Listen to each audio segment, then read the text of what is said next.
भारत छोड़ो, भारत छोड़ो, भारत छोड़ो। आतंकवादियों को और आतंकवादियों को के आकाओं को बख्शा नहीं जाएगा। वंदे मातरम, वंदे मातरम। इल्लीगल तरीके से जो पाकिस्तानी भारत के अंदर रह रहे हैं, जम्मू कश्मीर के अंदर रह रहे हैं, उनको आइडेंटिफाई करके वापस पाकिस्तान भेजा जाए, ये एक बड़ा फैसला था।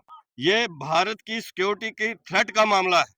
पाकिस्तानियों भारत छोड़ो, पाकिस्तानियों भारत छोड़ो, पाकिस्तानियों भारत छोड़ो। देश के किरदारों को गोली मारो, सालों को देश के किरदारों को गोली मारो, सालों को। पाकिस्तानियों भारत छोड़ो, भारत छोड़ो, भारत छोड़ो। वंदे मातरम, वंदे मातरम, वंदे मातरम। पाकिस्तानियों भारत छोड़ो, भारत छोड़ो, भारत छोड़ो। पाकिस्तानियों भारत छोड़ो, भारत छोड़ो, भारत छोड़ो।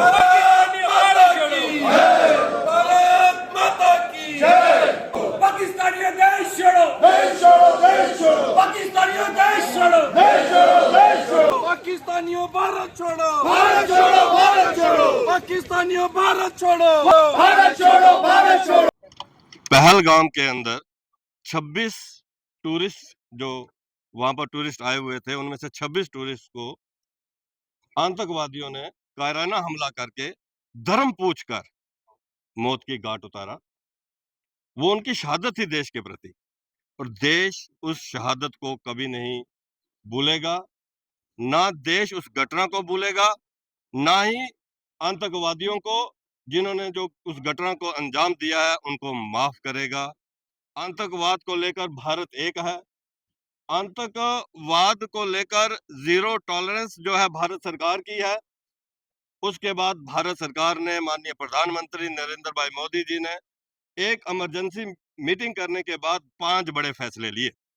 उसमें एक बड़ा फैसला, नाजायज तौर पर जो पाकिस्तानी भारत के किसी भी कोने में रह रहे हैं, चाहे वो टूरिस्ट वीजा पे आने के बाद, वीजा खत्म होने के बाद यहाँ पर रह रहे हैं, उनकी अवधि खत्म हो गई है, हेल्थ वीजा पे आए, 2 महीने के लिए आए लेकिन 2 साल हो गए हैं तो यहाँ रह रहे हैं, या लॉन्ग टर्म वीजा जो है अप्लाई किया है और वीजा किसी कारण नहीं मिला है, ऐसे या और भी के अंदर भी बड़े ऐसे पाकिस्तानी जो इलीगल तरीके से पिछले कई वर्षों से जम्मू कश्मीर के अलग अलग जिलों के अंदर रह रहे थे, उनको भी आइडेंटिफाई किया गया, उनको भी जो है पाकिस्तान जो है भेजा जा रहा है।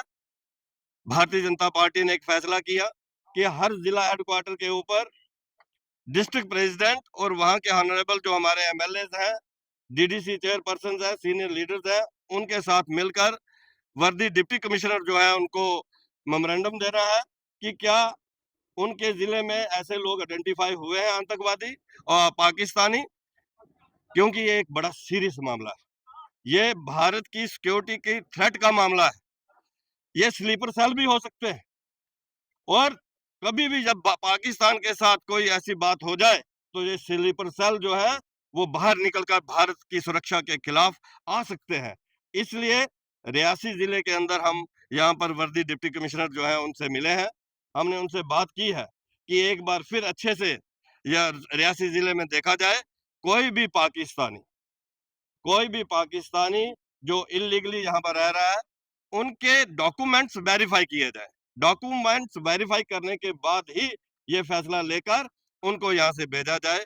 मैं इतना कहना चाहूंगा, जो पहलगाम के अंदर घटा, वो आज भी 140 करोड़ लोग जब उसके बारे में भारत के लोग सोचते हैं, सिर उठते हैं, नींद नहीं आती है।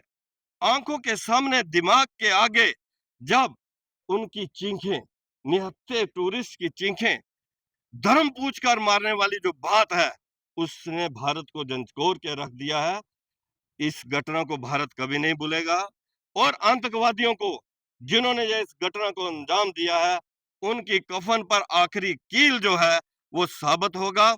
मैं इतना कहना चाहूंगा, राष्ट्रीय सुरक्षा को लेकर किसी किस्म का कोई कॉम्प्रोमाइज भारत सरकार नहीं करने वाली है। कोई भी पाकिस्तानी जो इलीगल यहाँ पर रह रहा है, जो लोग तो लॉन्ग टर्म वीजा पर यहाँ पर रह रहे हैं, डिप्लोमेटिक तरीके से उनका वीजा जहां पर है या लीगल वीजा जहां पर है, उनको छेड़े बिना जो इलीगल तरीके से यहाँ पर रह रहे हैं उनको बाहर भेजने का जो रास्ता जो है भारत सरकार ने दिखाया है। हम भारत सरकार के साथ हैं, माननीय प्रधानमंत्री नरेंद्र भाई मोदी जी के साथ हैं, उनके हर फैसले के साथ हैं और आतंकवादियों को एक कड़ी से कड़ी सजा दी जाए। के अंदर भी बड़े ऐसे पाकिस्तानी जो इलीगल तरीके से पिछले कई वर्षों से जम्मू कश्मीर के अलग अलग जिलों के अंदर रह रहे थे, उनको भी आइडेंटिफाई किया गया, उनको भी जो है पाकिस्तान जो है भेजा जा रहा है। भारतीय जनता पार्टी ने एक फैसला किया कि हर जिला हेडक्वार्टर के ऊपर डिस्ट्रिक्ट प्रेसिडेंट और वहां के ऑनरेबल जो हमारे एमएलए हैं, डीडीसी चेयरपर्सन है, सीनियर लीडर्स हैं, उनके साथ मिलकर वर्दी डिप्टी कमिश्नर जो है उनको मेमोरेंडम दे रहा है कि क्या उनके जिले में ऐसे लोग आइडेंटिफाई हुए हैं आतंकवादी और पाकिस्तानी, क्योंकि ये एक बड़ा सीरियस मामला है।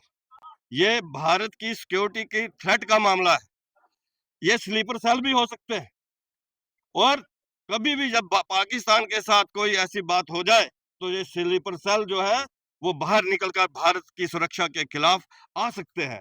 इसलिए रियासी जिले के अंदर हम यहाँ पर वर्दी डिप्टी कमिश्नर जो है उनसे मिले हैं, हमने उनसे बात की है कि एक बार फिर अच्छे से यह रियासी जिले में देखा जाए, कोई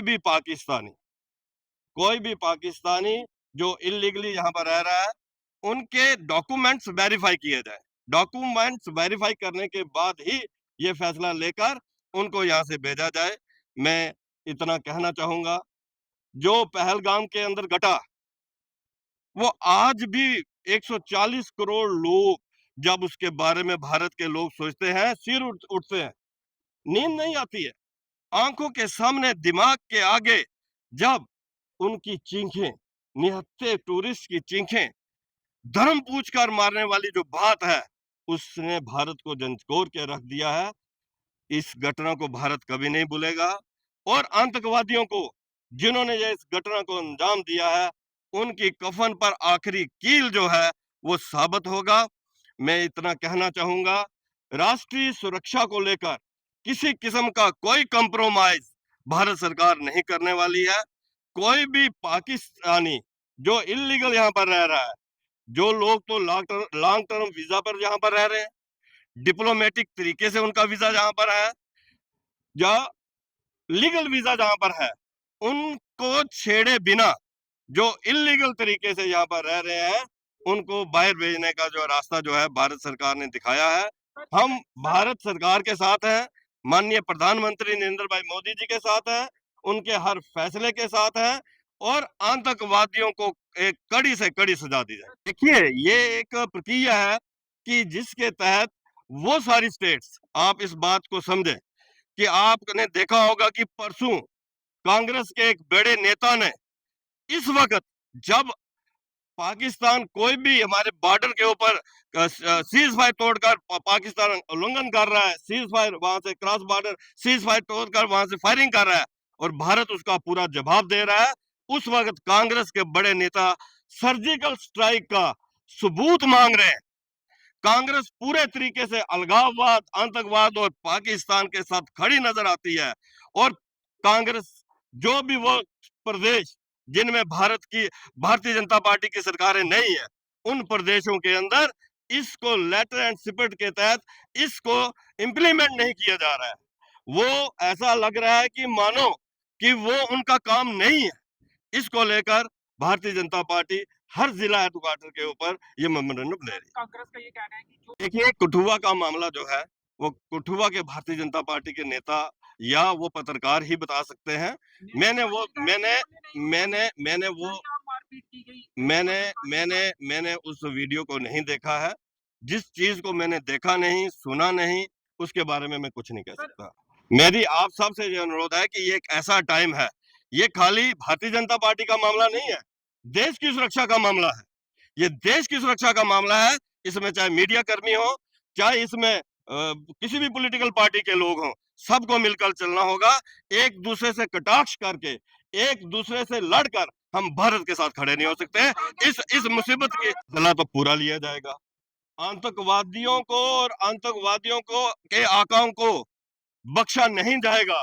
उनको इनकी इसकी इस भूल की, इस घटना की भरपूर जो है उनको सजा मिलेगी। लेकिन ये मैं जो है वो डिफेंस मिनिस्टर का जो प्रवक्ता नहीं हूं, इसलिए मैं नहीं बता सकता हूं कि युद्ध होगा कि नहीं होगा, किस तरीके से उन लोगों के साथ उनको सजा दी जाएगी, ये भारत सरकार तय करेगी। भारत की जो हमारी फौजें हैं वो सक्षम है किसी भी प्रहार का जवाब देने के लिए।